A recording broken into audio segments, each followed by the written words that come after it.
Pare, ano mo masasabi mo sa gobyerno para matulungan yung mga magsasaka? Taas din naman yung presyo ng palay para makabawi. O nga, pati yung may-ari ng harvester talagang luging-lugi. Senator Tico Pangilinan, sana pansinin mo yung magsasaka.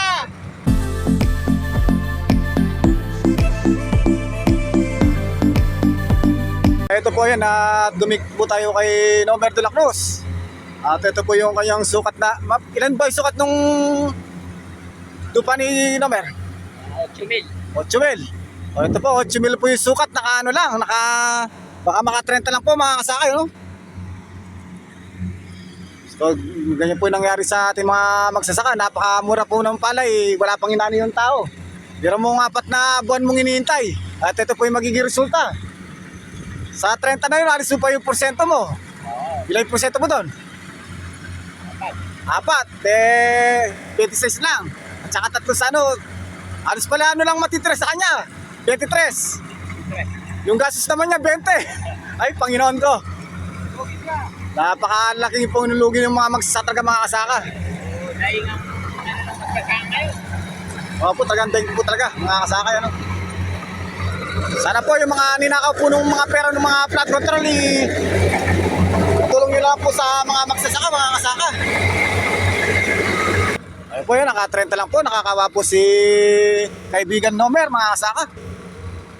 Napakalaki po yung gastos sa di man po lilitaw. Luging-lugi pa. Pare, ano mo masasabi mo sa gobyerno para matulungan yung mga magsasaka? Taas din naman yung presyo ng palay para makabawi. O nga, pati yung may-ari ng harvester talagang luging-lugi. Senator Tico Pangilinan, sana pansinin mo yung magsasaka. O yan po mga kasaka yan. Kami po yung nananawagan po sa inyo, sa inyong nasa agriculture. Sana po pagkitaas po yung aming mga palay yan, nakakawa po yung mga tao, mga kasaka.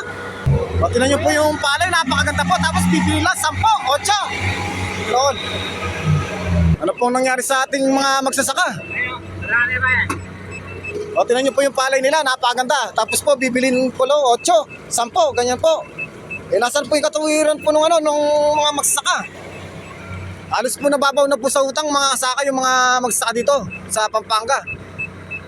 Kaya sana po yung mga ninakaw na project control ng mga magnanakaw sa Senado na yan, ipamigay nyo po sa magsasaka para naman po makatulong kayo. Para naman po makabawi at may punan naman po yung mga magsasaka. Nakakawa po yung mga magsasaka yan kahit di po sa akin lupa ito.